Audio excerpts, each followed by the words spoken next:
Bapak, Ibu, dan saudara sekalian, marilah kita sebelum mengikuti atau menerima sakramen perjamuan kudus, kita menguji diri dengan pendadaran pertama.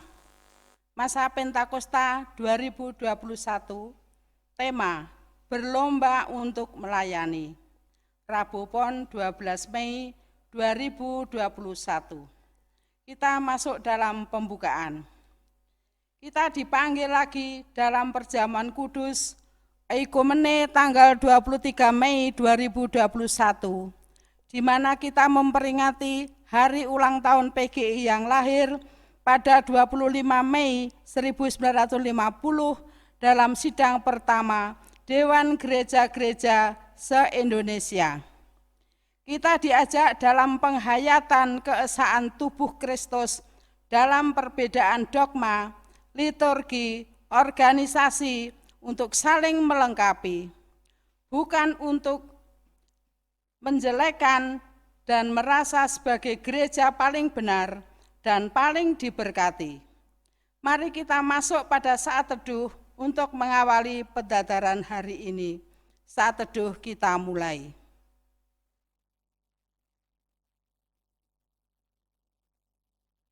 Saat teduh selesai. Kita mempersiapkan hati, tubuh, dan pikiran dalam pujian. Mari kita pujikan Kidung Jemaat 401, bait pertama dan kedua, Makin Dekat Tuhan.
Kita berdoa, saya hantarkan. Bapa yang di surga, adalah suatu kebahagiaan bisa bersua dengan saudara seiman Walaupun ada jarak yang menjadikan kita tidak bisa bertatap muka, di sisi lain merupakan perjumpaan yang melewati ruang dan waktu. Terima kasih untuk setiap kesehatan, pemulihan, rezeki, dan sukacita yang tetap Engkau berikan di tengah pandemi ini. Kami juga akan mempersiapkan diri untuk mendengar sabda-Mu. Berfirmanlah, kami siap mendengar. Dalam Kristus Yesus. Amin. Bersama-sama kita akan mendengar sabda Tuhan dari Injil Markus pasal 10 ayat 42 sampai dengan 45. Yang demikian sabda Tuhan. Mendengar itu, ke-10 murid yang lain menjadi marah kepada Yakobus dan Yohanes. Saya ulangi.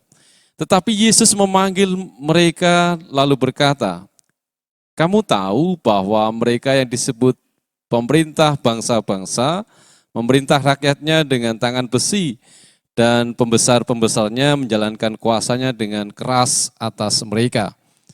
Tidakkah demikian di antara kamu? Barang siapa ingin menjadi besar di antara kamu, hendaklah ia menjadi pelayanmu. Dan barang siapa ingin menjadi yang terkemuka di antara kamu, hendaklah ia menjadi hamba untuk semuanya. Karena anak manusia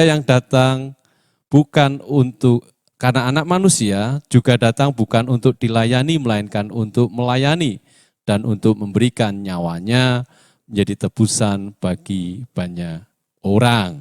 Demikian sabda Tuhan, di mana saya memperpanjang pada ayat 41 sampai dengan 42.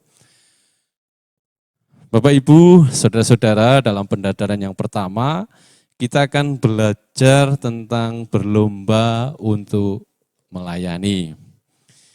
Dalam artikel yang berjudul The Psychology of Competition, yang diunggah oleh Psychology Today, seorang psikolog bernama Sander van der Linden, PhD, menjelaskan secara singkat mengenai jiwa kompetitif yang dimiliki manusia. Linden menjelaskan bahwa secara alami jiwa kompetitif pada manusia disebabkan karena ia memiliki extrinsic incentive, tindakan yang dipengaruhi dari penghargaan luar. Karakteristik dasar dari hampir semua extrinsic incentive adalah manusia bekerja selama mereka mendapat imbalan, seperti uang, barang, atau beragam penghargaan lain.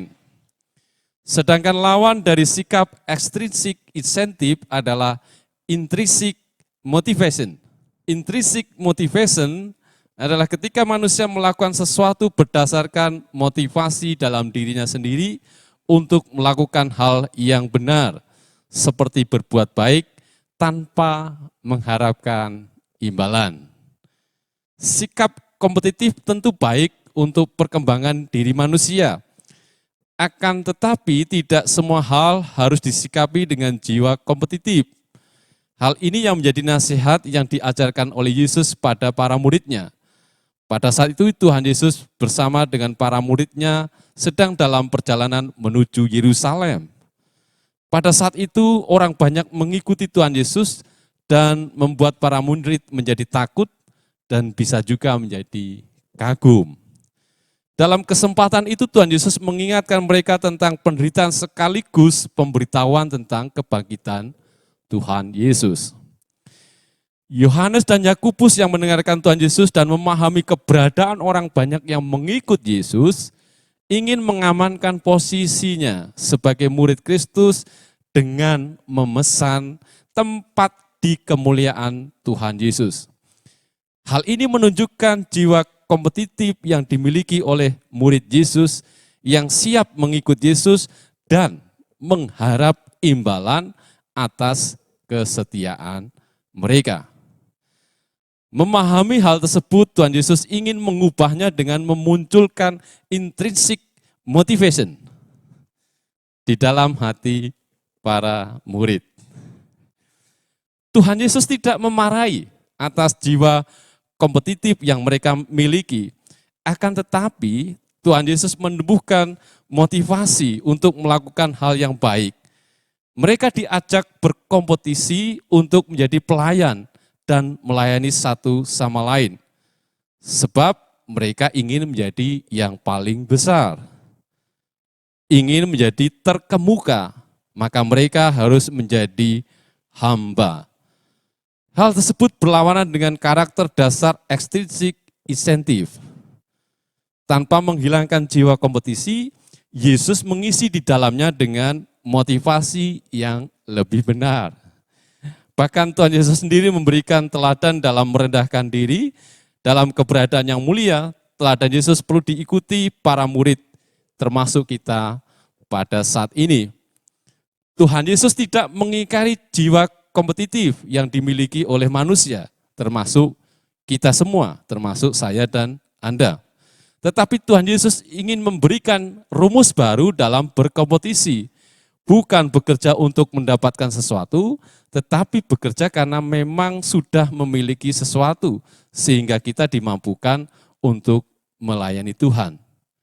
Maka, mari kita berlomba-lomba menjadi hamba, berlomba-lomba melayani, sebab kita sudah memperoleh kasih yang begitu melimpah.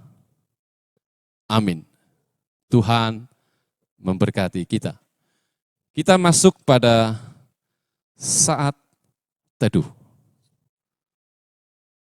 Saat teduh dimulai.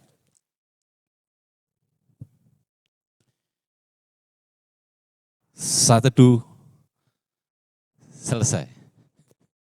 Bapak, Ibu, dan saudara yang terkasih di dalam Tuhan Yesus, marilah kita masuki pendadaran atau pengujian diri. Dalam perjamuan itu, Tuhan Yesus mengambil roti, memecah-mecahkannya dan memberikannya kepada para murid, katanya, "Inilah tubuhku yang diserahkan bagi kamu. Perbuatlah ini menjadi peringatan akan aku." Demikian juga dilakukannya dengan cawan. Sesudah makan, ia berkata, "Cawan ini adalah perjanjian baru oleh darahku yang ditumpahkan bagi kamu." Jemaat yang dikasihi oleh Tuhan Yesus Kristus, sebagai sarana untuk memelihara iman, sakramen perjamuan mengandung maksud. 1. Roti dan anggur sebagai lambang tubuh dan darah Tuhan Yesus, menunjuk dan mengingatkan bahwa penyaliban dan kematian Tuhan Yesus adalah dasar penyelamatan bagi manusia. 2. Sakramen perjamuan menunjuk dan mengingatkan bahwa orang-orang percaya merupakan keluarga Allah. 3. Sakramen perjamuan menunjuk dan mengingatkan keperjamuan yang sempurna di surga sebagai kesempurnaan keselamatan. 4.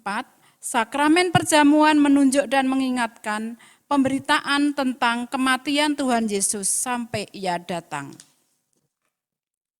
Jemaat yang dikasihi oleh Tuhan Yesus Kristus, sebelum kita menerima sakramen perjamuan ini, marilah kita sekali lagi menguji diri dengan bertanya kepada diri kita masing-masing sebagai berikut.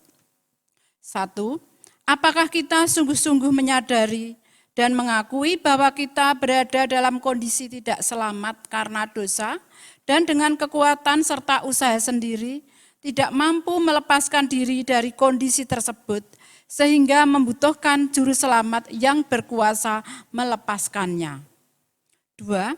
Apakah kita sungguh-sungguh bertobat dan menyerahkan diri dengan penuh keyakinan kepada Allah yang menyelamatkan manusia melalui kematian dan kebangkitan Tuhan Yesus. 3. Apakah kita sungguh-sungguh bertekad menyerahkan diri untuk hidup sesuai firman-Nya? 4. Apakah kita sungguh-sungguh bertekad senantiasa menjalani hidup penuh syukur atas anugerah penyelamatan Allah? Kita bersukacita atas undangannya. Mari kita terus-menerus mendadar diri kita setiap kesempatan yang ada. Mari kita pujikan Kidung Jemaat 402 bait 1 dan 2. Ku perlukan juru selamat.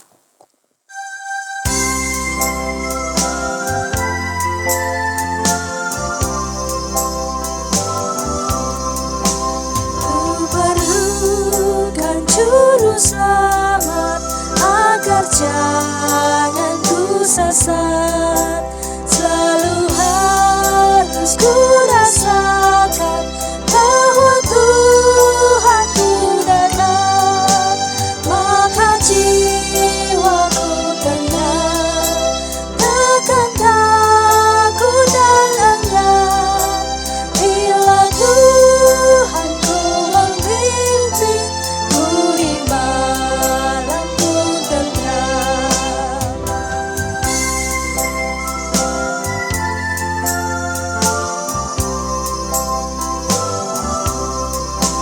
Ku perlukan juru selamat, karena imanku lemah. Hiburannya menguatkan, sungguh tiada bandingnya. Maka jiwaku tenang, takkan takut dan enggan, bila Tuhanku membimbing ku di malam pun tenang.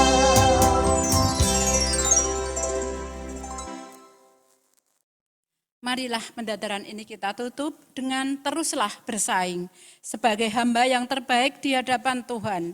Kita dengan motivasi yang baik dan benar serta tulus. Terima kasih sudah mau hadir dengan kami. Terus dukung channel GKJ Karangnongko agar terus berkembang dan bermanfaat. Tuhan memberkati.